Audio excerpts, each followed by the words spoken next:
Hello, everyone, and thanks very much for coming today. We're thrilled to have Sean Mills, the president of The Onion, as our guest as part of the Authors at Google program. We're very grateful that Sean's taking time out of his schedule to come and speak with us about his work on The Onion and their latest book, Our Dumb World, The Onion's Atlas of the Planet Earth, 73rd edition. For many of us here, obviously right now, The Onion truly needs no introduction, but for those of us that might be experiencing the sheer awesomeness of The Onion for the first time, let me give just the briefest of overviews. The Onion proudly holds the self-proclaimed title of being America's finest news source. It's basically a national publication and website that offers a unique perspective on current events and happenings around the world. And I think it's safe to say that The Onion is one of the finest examples of parody and satire that we have available today. Its irreverence and sometimes brutal honesty, but always smart and savvy critique is something that's made it one of the most popular publications of its kind. We're thrilled, of course, to have Sean speak with us today. And just as a quick and friendly reminder, if you have any questions or comments, to please use the microphone that we have circulating in the back of the room, and we'll bring it up to you. And the reason, of course, that I always bring this up at every meeting is because your questions are a very integral part of the author talk experience. We want to make sure that people in YouTube are able to experience the full effect of your comments and questions. So that being said, let's please welcome Sean to Google today.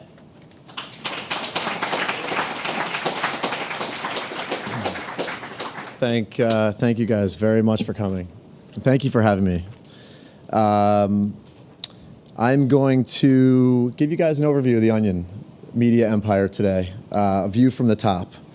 And I should probably start by saying that I am not a news reporter for the Onion. I'm not someone that sits down and writes our stories every day.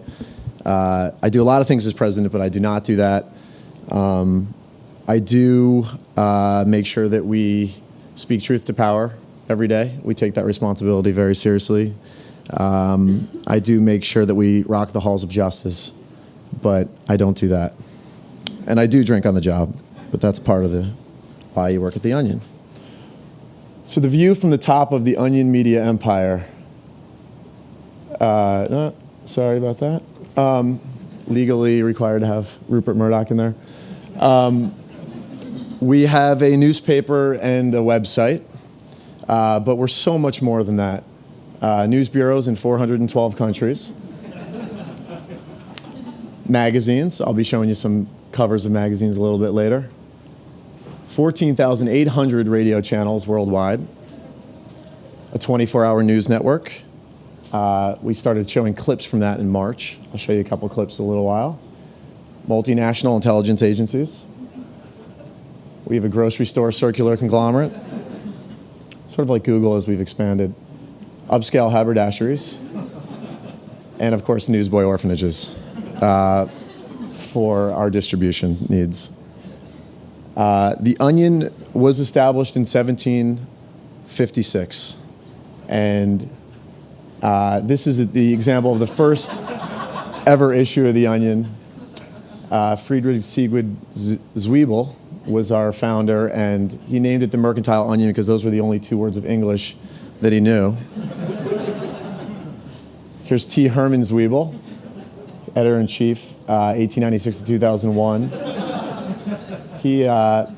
He's our editor-in-chief emeritus now, in between his comas. So a little history. Earthquake marks least gay day in San Francisco history. World's largest metaphor hits iceberg. World War I, war declared by all. World War II, of course, was even bigger.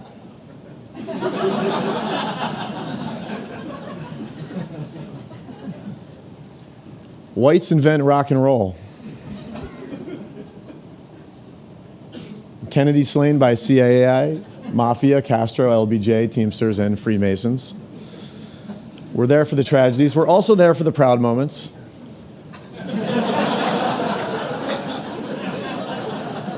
Neil Armstrong's famous first words, "Holy living fuck." CNN deploys troops to Iraq. Drugs win drug war. This was our September 11th issue. U.S. vows to defeat whoever it is we are at war with. And not knowing what else to do, woman bakes American flag cake. A little peek into our future. This is actually from a reverse time capsule, an Onion from 2056. Million Robot March attended by exactly 1 million robots.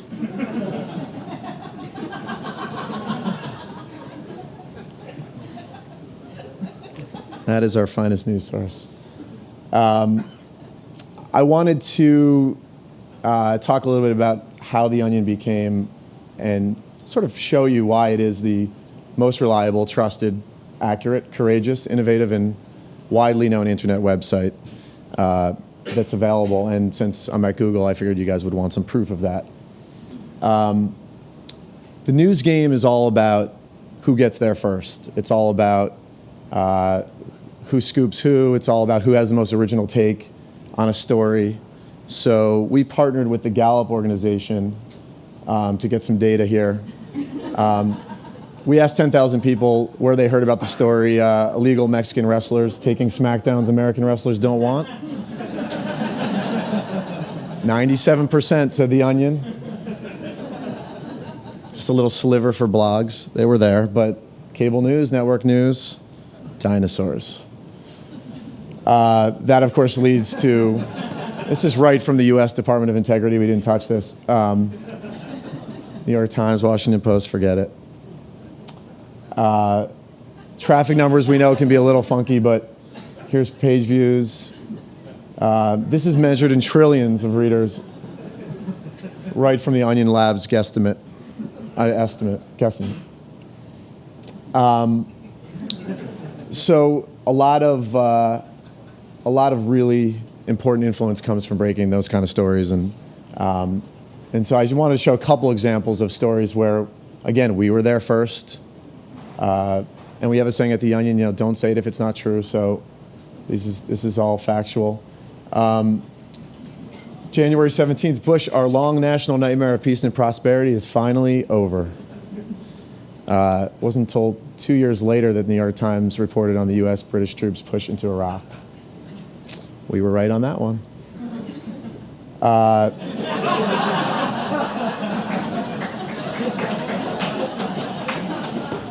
Not much to say about this. An op-ed from James Kiltz, the CEO, President of Gillette Company, and I wish we had the time. This is one of the great op-eds we've ever written. Of course, Gillette then, a year later.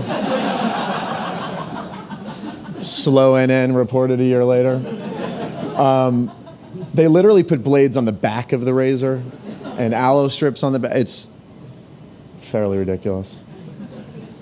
So let me walk you through some of the stories that really the other news outlets are too afraid to cover. And since we're here, I thought I'd start with internet and technology. Experts predict the online world of 21st century to feature more breasts. We were absolutely right on that. That was from 1996. Factual error found on the internet,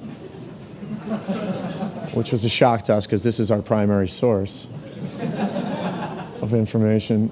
New $5,000 multimedia computer system downloads real TV programs, displays them on monitor. This was, as you can tell by the computer, from the late 90s. We documented the rise and fall of America Online. America Online to build 3 million homepages for the homeless. That was sadly cut off here. AOL acquires Time Warner in largest ever expenditure of pretend internet money. And of course, Ted Turner sends self back in time to prevent AOL Time Warner merger. The Onion was there, New York Times wasn't there. Washington Post. .comers to receive unemployment benefits in form of stock options. Here's Apple. Apple unveils new product unveiling product. The iLaunch. Get ready for the future of product introduction. And date of Apple backlash set for March 21st, 2008. I think that's when the Google phone's supposed to come out. No. Craigslist apartment listing uses record 354 exclamation points. And pedophile less interested the more he views 13-year-old's MySpace profile. He didn't like her self-involved blog entries, and I think he says like a phone number or a home address would be useful. I don't need to know her whole life story. Point counterpoint. My computer totally hates me. God, do I hate that bitch, by the Dell Dimension 4100. All programming to be broadcast in ADHD TV by 2007.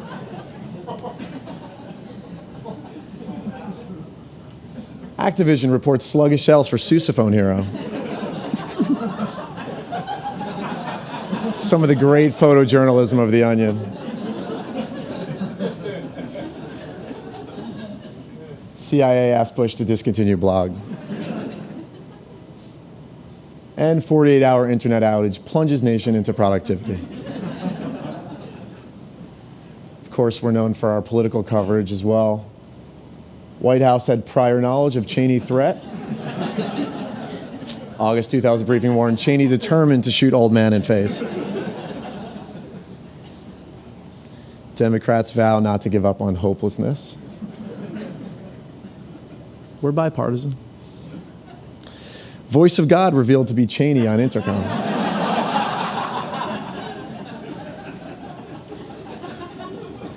He identifies himself as Lord thy God and promotes the invasion of Iraq as well as the use of torture in prison interrogations. Rumsfeld makes surprise visit to wife's vagina. There's a great picture of him coming off, waving on his way. Middle East conflict intensifies as blah, blah, etc. The other news sources, they just continue to report on roadside bombings and casualties. And Gore delivers emergency presidential address into bathroom mirror. And new heart device allows Cheney to experience love. Science and society. We're big believers in science. We have over 50 science reporters in our newsroom. Ever since we read The World is Flat. And evangelical scientists refute gravity with new intelligent falling theory. Nation snowmen march against global warming. Archaeological dig uncovers ancient race of skeleton people. Army of identical scientists demands legislative support for cloning. And women, why don't they lose some weight? Health news. International coverage. Poverty-stricken Africans receive desperately needed Bibles. Rest of you two perfectly fine with Africans starving. We got some great letters on that. Frito-Asia cuts off diplomatic relations with Snackistan.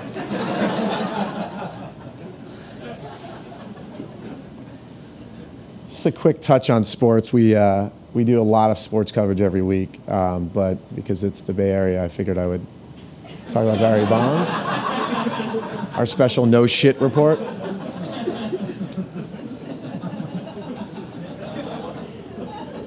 And of course, destruction of national pastime, given 2 minutes standing ovation. Our coverages, we're known for a lot of our local coverage. Web browser history, a chronicle of couples' unspoken desires. Dad's #1 fan, also #1 tax break. Amazon.com recommendations, understand every woman better than husband. Getting mom onto internet, a Sisyphean ordeal. Love those pictures. Animal coverage. A lot of news outlets don't give animals the credit and the coverage they deserve.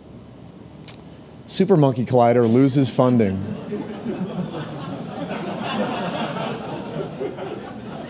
I love the project head. How are we supposed to understand things like the atom or the nature of gravity if we don't even know what colliding monkeys sound like? Dog breeders issue massive recall of 07 pugs. Study dolphins.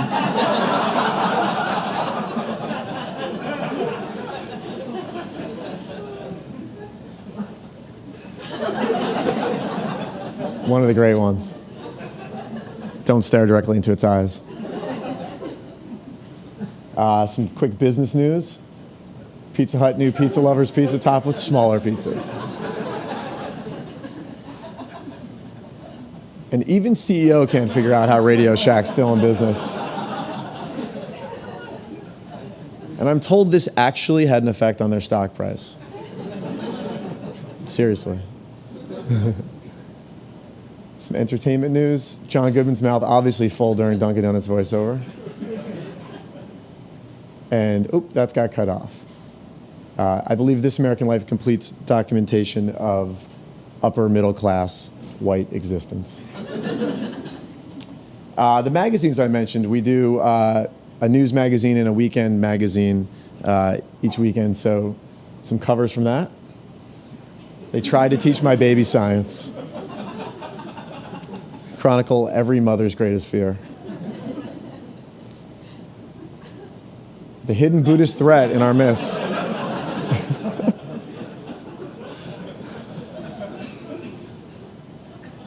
And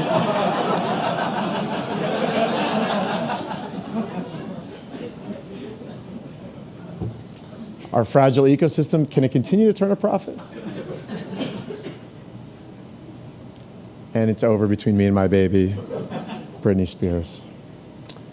We have done some coverage of Google. I thought it only appropriate to talk about some of it. Google announces plan to destroy all information it can't index. Gmail user pities Hotmail user. Clinton Google self. This is probably not that far-fetched. Google launches the Google for older adults. It replaced Yahoo InternetWebsite.com as the most popular search engine. And visit to Google Earth reveals house is on fire.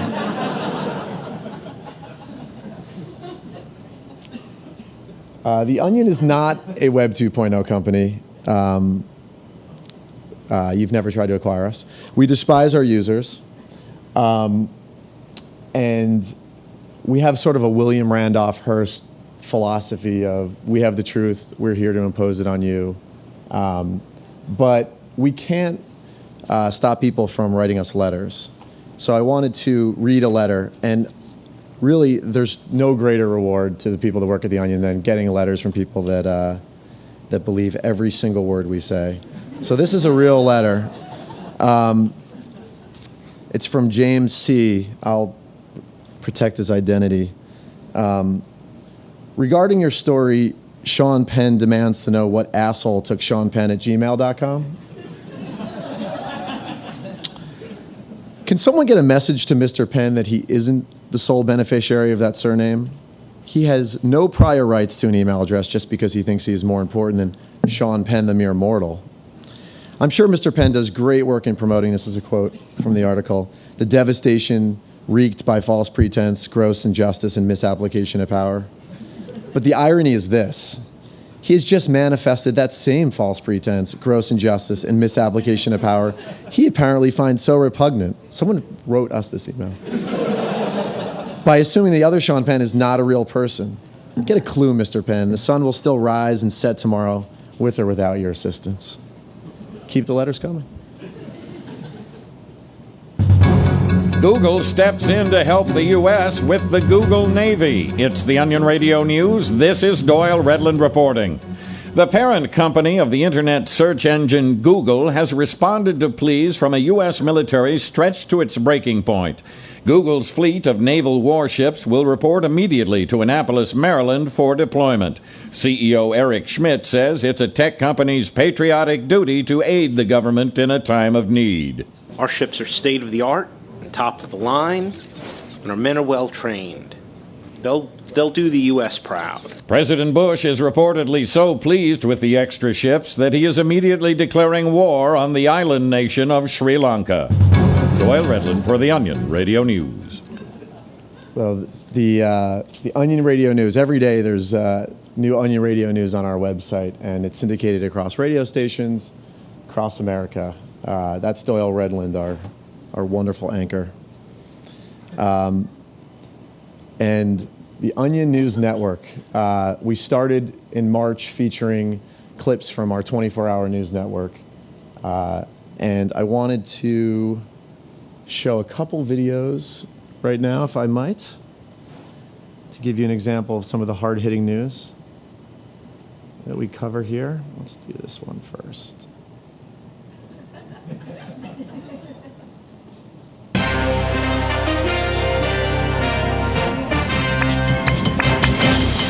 In Modesto, California today, crowds turned out for the annual Modesto County Ninja Parade, which once again passed through town entirely undetected. This is our 4th straight year coming, and we've still never seen a ninja. According to an arrow scroll delivered straight into the heart of the city clerk, this marked the 30th year that the Modesto area ninjas have stealthily celebrated their heritage. It's amazing how the ninjas can sneak by undetected on us. The kids love trying to be able to spot them and not being able to. A record crowd of 3,000 people came out to not see the ninjas. We were right where the ninjas probably were. Best part was probably when I found the candy in my pocket. The ninjas must have came up behind me like really fast and put all this candy. Despite its long tradition, only once in 1984 was any evidence of the parade's presence captured on film. And after the event, attendees were informed that the theme of this year's parade had been Shirotori Kuroi Kage. I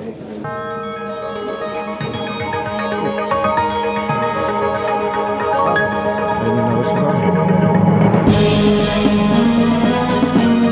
We'll talk a little Our about Dumb World, the new book from The Onion. All right, let me show you. That's our news program. Let me show you a little clip from our Sunday morning talk show, In the Know.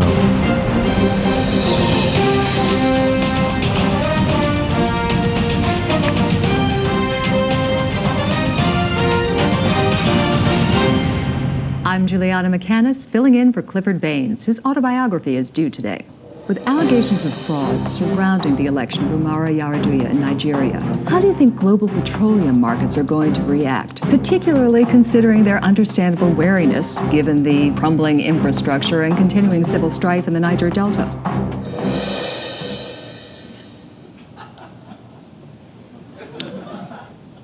Certainly, that's an important question. Certainly. One with no easy answers. No. A lot of issues are at play here. Right. I agree. This gentleman that you mentioned certainly needs our trust and support now more than ever. You mean Umaru Yar'Adua? Yes, him. Well, exactly, I think yes. that the reason that this situation is so volatile is because of the factors involved. That's exactly what I was just going to say. I just want to bring some issues to light that we're overlooking here. I mean, we all know clearly that, well, Nigeria has a 14 million population. Main export is uranium. National language is French, and 18% of its livestock is exported. So they have a varied and fascinating culture and economic situation going on, and I don't think that's being addressed here at all. Oh, not And at all. also, we want to differentiate between Nigeria and Niger. Okay, those are not only separate countries, but they're spelled Which one are we talking differently. about? Nigeria. Nigeria. But Yes. the real question is, does Yar'Adua have the necessary political skills to implement plans that have already been put into place by Babangida? Particularly, I would say, the International Monetary Fund's Structural Adjustment Program. Yes. I would say yes, yes. I agree, definitely. The comparisons are there. But do you see Yar'Adua following in the steps of outgoing President Olusegun Obasanjo, or more like former President Ibrahim Babangida? First one. The second one. If I'm following you, you're saying that you think he's more in line with Babangida, right? Okay. I disagree with that. They're very different. With whom? Yeah. With you. And you said the first one, right? We said the first one. So the question is, what choice will he be making? The right choice is to support the right answer. Right. The right answer, To the the And right that was person. what the question was in the beginning. Which is the Exactly. exact answer. That you had said, has this to is be- a great question. I have to say, though, I disagree. Yeah, I don't agree with what I said either. Okay.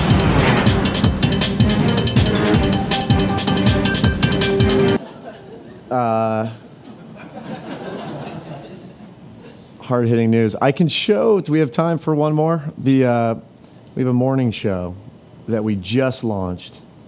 I think it's a couple minutes. If you guys want to see.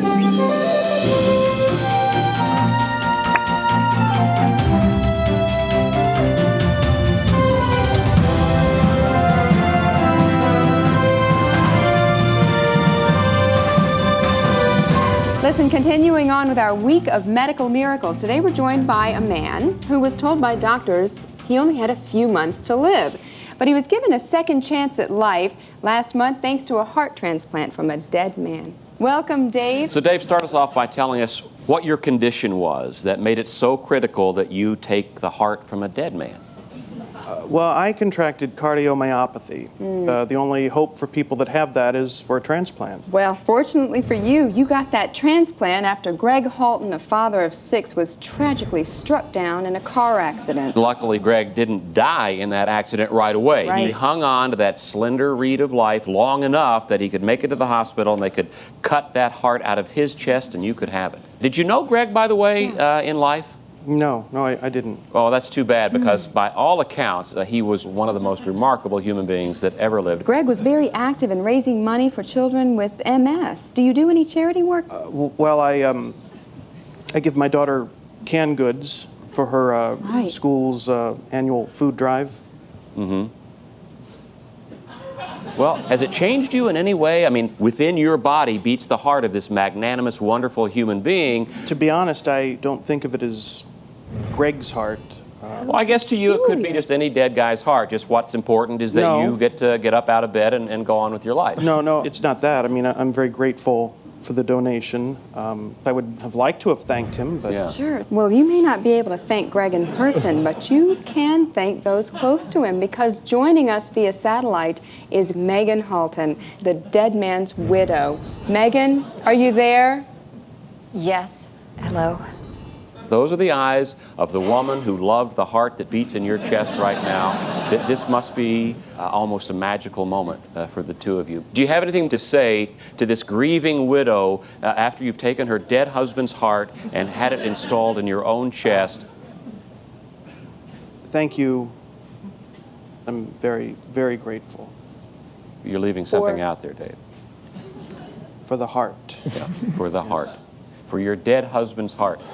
I'm just happy that Greg's heart has brought somebody else life. That is so generous and so wonderful. Obviously, this family was blessed with 2 incredibly giving, wonderful hearts. Watch out, Megan. There are people like Dave here who may be after your heart. Well, that's all the time for our Medical Miracles segment. But don't go away because we're going to be throwing knives at child magicians. You I don't can't want to wait miss for that. Yeah, me neither. Okay, stay tuned. There's just something so wonderfully evil and devious about morning show hosts. Okay, I will not quit that. Okay, so back to this thing. Our Dumb World. I want to talk a little bit about that and kind of walk you through. This is our new atlas of the planet Earth. We're extremely excited about it. It's the first time we've moved beyond news reporting, actually, in the Onion's 20-year history. And we increasingly live in a global community and just kind of felt like we needed to give a little bit more context to the news stories that we cover. So let me walk you through a little bit of our Dumb World. We have a lot of different maps in here. This is a map of Bono awareness. The white is he's heard of the nation once. The orange is he frequently dedicates songs to the nation. Deep orange is he's moved enough by the nation's crisis to momentarily remove his sunglasses. And red, he cares about the welfare of the nation nearly as much as his own.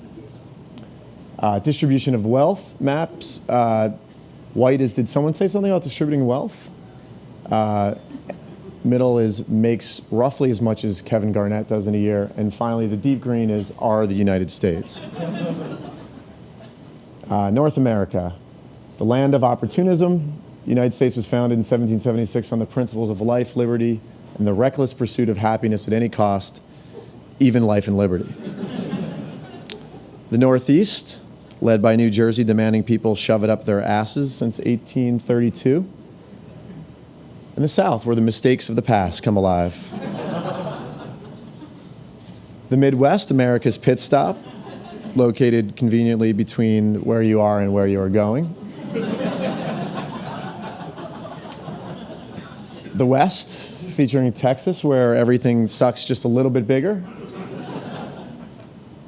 And of course, the Pacific Coast, California, the site of such get poor quick schemes as the gold rush, the dot-com boom, and Hollywood. And then finally, the bullshit states. Alaska, Hawaii, I can't even never remember the names. Alaska, Hawaii, and of course, Minnesota. Total bullshit. Canada.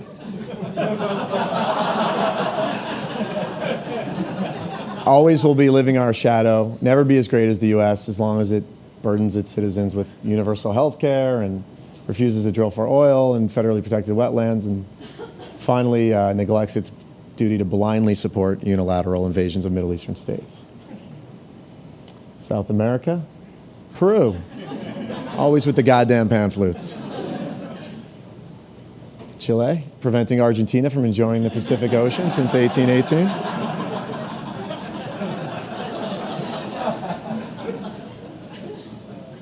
To the Middle East, Iraq, they had it coming. Of course, in 2003, we invaded Iraq for countless atrocities, the gassing of Kurdish villages, the 1990 invasion of Kuwait, events of 9/11, the sinking of the Titanic, the Hindenburg explosion, and of course, the Holocaust. In Iran, a possible likely threat to the free world, maybe, we think. Here's a flag-burning plant. Into Europe, United Kingdom surging ahead to the 19th century. In France, one nation above God, home to the entire population of the Earth, 62.7 million, home of every one of the planet's 427 cities, and all its history, its culture, its beauty. France is truly the only country in the world. Vatican City, the Catholic Disneyland. And finally, Poland. This is the prime minister up here who was recently accused of accepting bribes from a change machine. Dark, dark Africa. There's Kenya, running 26.2 miles from their problems. Swaziland, fighting AIDS with bamboo spears. This is where you're supposed to turn on me. In Sudan, all better now thanks to you. The genocide ended when they found a woman in Iowa was wearing a Save Darfur t-shirt. To Asia, China, a human assembly line. With over 700 billion citizens manufactured since 1892, China is the world's largest mass producer of Chinese. India, mired by rising poverty levels, polluted groundwater, crumbling infrastructure. India has every intention of addressing these problems as soon as it finishes telling Midwesterners how to install Windows XP on their home computer. So that's Our Dumb World. There's a lot more. It's a beautiful, beautiful book, and it makes a terrific holiday gift, I'm required to tell you. I had to show a couple. We just did some mashups, as the kids call them. This is our Google Maps mashup of Our Dumb World that we're real psyched about. And one of the, Nicaragua rather, up, down.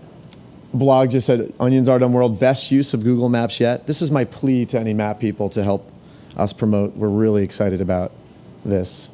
And also Google Earth. We did another one of those fancy mashups that we're really excited about. And Wired actually said, the Onion will save Google Earth from extinction. That's an actual headline.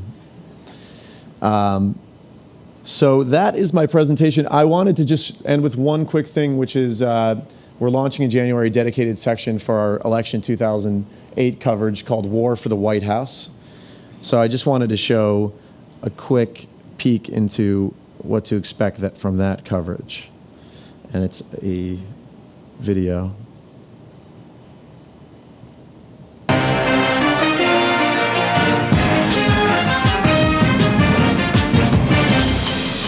How likable or relatable voters find a candidate is consistently ranked as more important than their policies or stance on the issues. That's why all eyes are on a new poll from the Shuttleworth Institute finding Mitt Romney to be the White House hopeful Americans would most like to get in a bar fight with.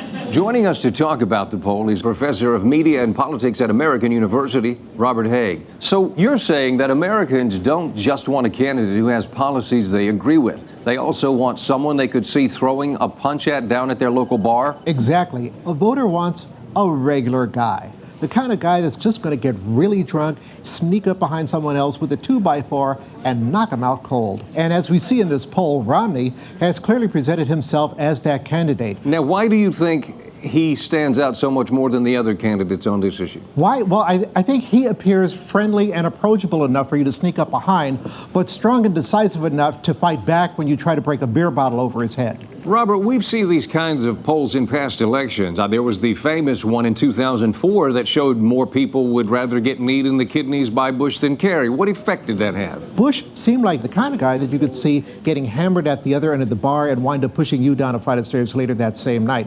Kerry, well, the voters saw Kerry as smart, but a little too uptight to take an uppercut to the jaw without flinching. And that is important. Personally, I think that cost him the election. Now, Hillary Clinton. Yes, women see Hillary as strong and tough, the kind of woman that you could punch so hard that she'd go flying across the top of an old wooden bar backwards, smashing every glass and bottle with her head along the way. Among male voters, 19% could see sitting down with her and throwing lit matches at each other. You see, men just don't see Hillary as someone who could kick them in the chest and send them flying through a plate glass window. Interesting. Let's talk about the lowest score in this poll.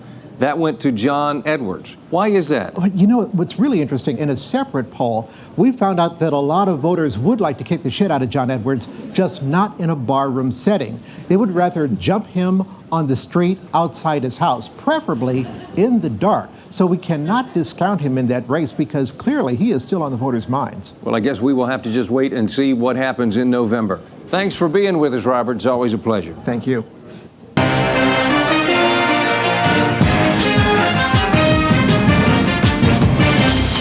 It was so fun that intro is a thing of beauty because every time I got a copy, I said, more fire, more fire. There's still not enough fire on there. So that's what I got, but I'm hoping that you guys have some questions and we can dive into that. So do the Phil Donahue run.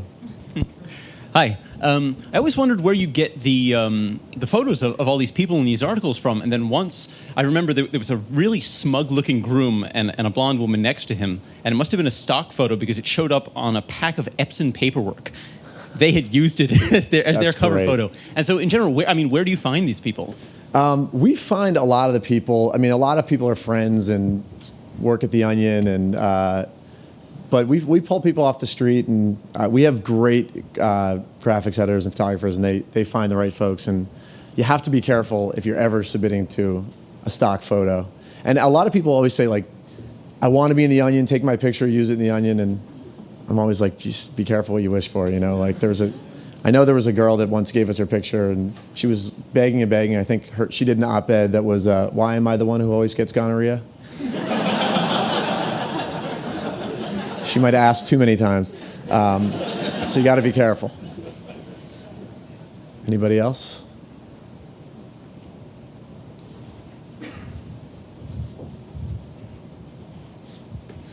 Really silly question. Why Onion for the name? The real answer to that is really not that clever. I could say it's a journalistic metaphor, and we peel back the layers to get to the truth and all that. The Onion started in this is another mythology about The Onion. It started in 1988 by a couple of college students at the University of Wisconsin, and they literally were eating onion sandwiches. They just had bread, and they were slicing onions and eating them, and one of the guy's uncles came in and said, you should just call it The Onion, and literally that's the real truth on that one. So it's pretty simple. The Onion name, it doesn't quite go with our serious news source, but we like it. Yeah. Crowd surf it. So when would you say you went from being a localized phenomenon in the Wisconsin area to being basically nationwide? Was it the internet that made that possible, or? Definitely. it's the story of the Onion is in a lot of ways like the story of the power of the internet. I mean, and it was a very viral like thing, so it taps into that. We had done a story, Clinton deploys Vals to Bosnia, and it was mentioned and it was emailed around, and that really kind of broke the Onion. And we had a website up in '96, and that had a lot to do with the Onion expanding. So from there we added newspapers to more cities, but the web was what did it, I think. I'd like to thank you for Our Dumb Century. I thought that was great, but it was just close enough to the truth to completely destroy my entire high school history education. Every time I answer a question of my niece or nephew right now, I have to think for a second of, wait, is that real or is that from Our Dumb Century? So. That is one of the great compliments I've ever heard about Our Dumb Century. Thank you very much.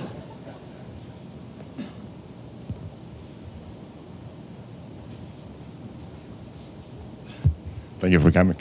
You guys are a great news source, obviously. So, but what about the NASA conspiracy and all that? I mean, the Weekly World News is reporting, like in almost every number about that. So you guys, are you part of the conspiracy as well? No, we're one of the few news sources you can trust. We don't traffic in those conspiracies. It's real serious for us. Yeah, the Weekly. There's a lot of a lot of fake news sources out there. Weekly World News and Daily Show and Fox News, and they all do their fake news thing. We're pretty straight.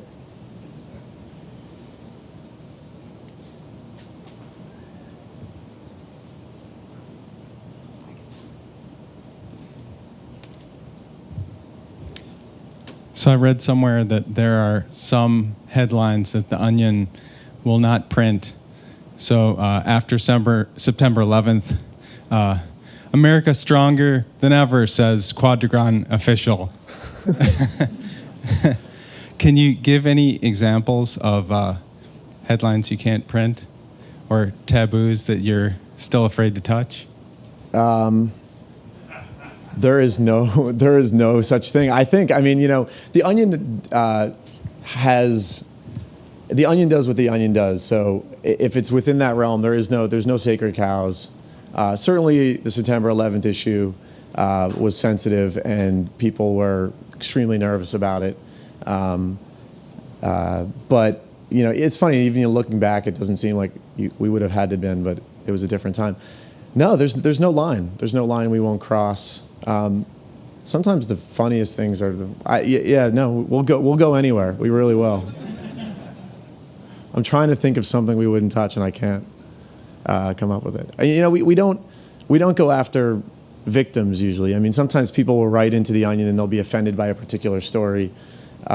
Usually it's something that happened to them. Usually I usually love the Onion, but it's how so many letters to the Onion start off. But my brother, but my sister, but my mom. And so that's understandable. But no, we cover the full spectrum. We actually wrote a story about that phenomenon once, because in the movie Police Academy, there's a scene where a guy gets stopped short on a motorcycle and his head goes into a horse's ass. And we wrote an op-ed that was about that scene, and it said, "That's not funny, my brother died that way." So there was another one along those lines that was like, "I usually enjoy your pornographic website, but this time you went too far." That kind of thing. So not as much as a question. Just I moved here to the U.S. and at one point I sat down in a coffee bar and I just picked up a newspaper from the table while I was waiting for somebody, and I started reading this article about Britney Spears and Christina Aguilera, and I kind of started reading it, and after a while it was like I couldn't really tell whether it happened or not. Really, I had problems, and then I turn over the thing and it says the Onion, and I'm like, ah. So just wanted to say that you were doing a great job. If everybody could discover the Onion that way, I would be overjoyed. That's the best story. Sometimes I feel we opened a newspaper in Minneapolis, and it was around the time of the 2004 election really heating up, and I remember a woman called the office there and we had a front page headline that was Cheney threatens to attack U.S. if Kerry elected, and she was really frightened by this and didn't understand why no one else was reporting on it. So occasionally we have to clarify, but.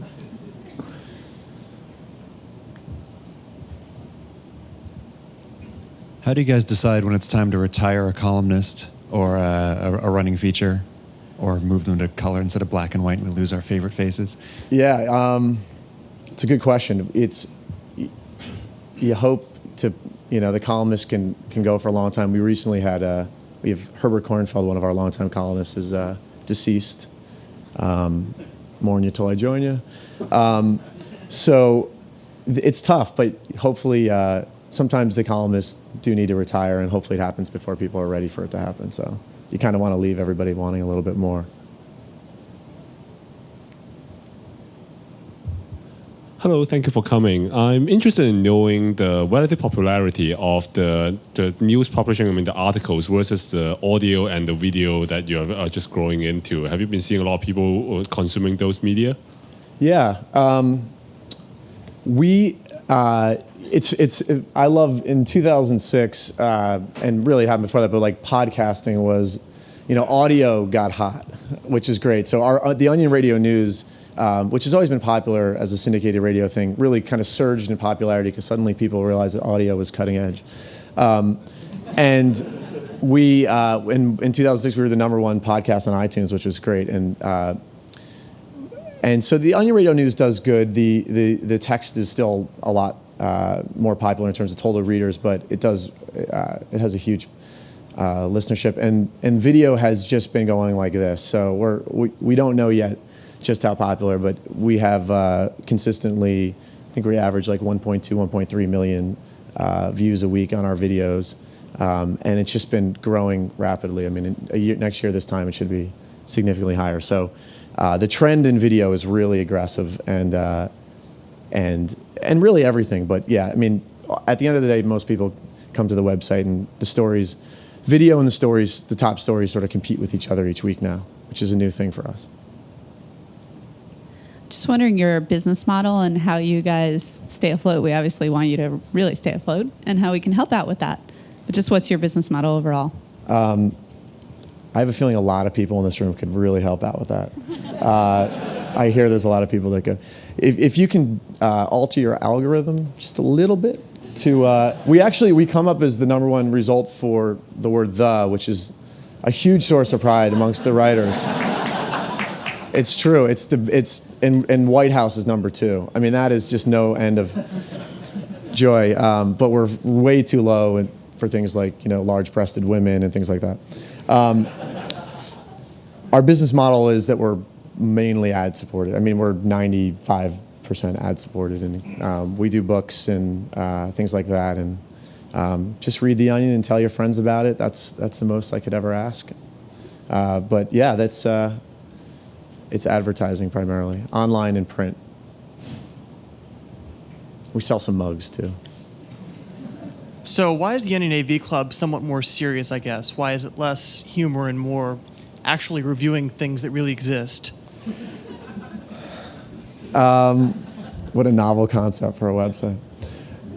I'm glad you brought that up, though. The AV Club is something that we're really proud of, and the traffic and the readership of the AV Club has been exploding in the last year. It's like quadrupled in size in the last year.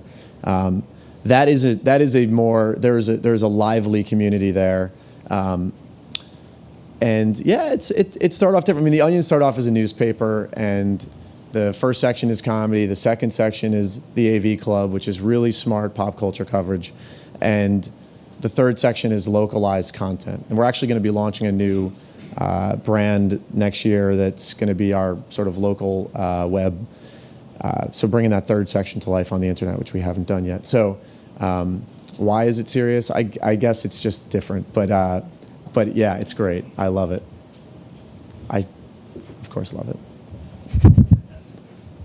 You should all love it too. A friend of mine went on, I think, the Onion dating site. Friend of mine, and he got a date, and I was just wondering if you could comment on, like, I don't know, the goals. Are you do you market that to kind of like funny people? He's a funny person, and he was pretty happy, I think, with who he found. And is it successful? It's really successful, and I have a whole file of letters of people that have gotten married. So your friend should be careful about if he's ready for a long-term relationship. Anyway, yeah, the people that have met there, I think there's a sensibility of Onion fans that makes that work really well. So yeah, it's done great. I'm following up with a bit of a downer regarding the 9/11 edition. I think it was about 2 weeks before you guys. That's not a downer. Came out with that after the event, and it was a phenomenal response. And I'm just sort of curious, how the process of coming up with that one, what that was like, or how that was different from sort of a regular issue. I mean, it was certainly a longer, if I'm remembering right, it was a longer time before you came out. Yeah, it was one of the first moments where comedy source of any kind really was using humor, and it was a really difficult time and a really challenging time for the writers and the editors, and they just did a brilliant job. And I think there's a heart to it. If you go back and look at it, there's definitely it's comedy, and it's the right sort of. And I think it hit the right tone, and I think it's one of the proudest moments at the Onion's history. I mean, the writers and editors that did that. I mean, it was nominated for the coverage was even nominated for a Pulitzer. I mean, it was just great and successful, but it was. I don't know how to explain the process except to say people were just trying to do what they always do with the Onions, which is write what you feel, write what you think, write with a level of honesty. Don't strip it down, and I think that's what happened. I think that's why it resonated with so many people. But it's really too soon for you to be asking that question, so I don't know.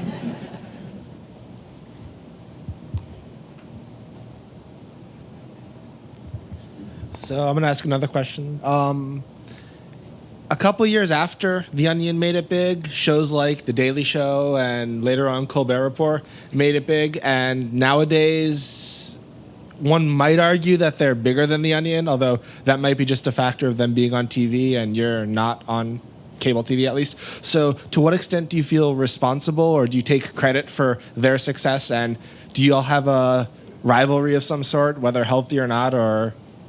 So if you could comment on that. Yeah, sure. It's a good question. And The Daily Show, if you remember, like in its early stages, was kind of different than The Daily Show with Jon Stewart. And Ben Carlin, who's the executive producer for a long time with The Daily Show, he's no longer there, was a former Onion writer and editor, and he went over there, and I think he brought some of the sensibilities. We don't take any credit for that. Jon Stewart's brilliant. Their writers are brilliant. They do a great job. We're fans. And there isn't a rivalry. I think ultimately what we do, it's pretty different. With the Daily Show is very, it's almost, you're sort of in on the joke. There's a live audience there. John's doing voices, he's making faces. There's a lot of characters. It's almost, like a talk show or a late night talk show or like a sketch comedy show or something. The Onion is on seriousness steroids. I mean, if you look at The Daily Show versus the Onion News Network videos, you can see the difference. So there are maybe shared sensibilities, but I think very different styles. And no, we're big fans, and same with Colbert. I mean, they're just terrific shows. And the head writer for Colbert is Rich Dahm, one of our former writers and editors as well. Anybody else? Okay, well, thank you all for coming. Thank you very much. Appreciate it.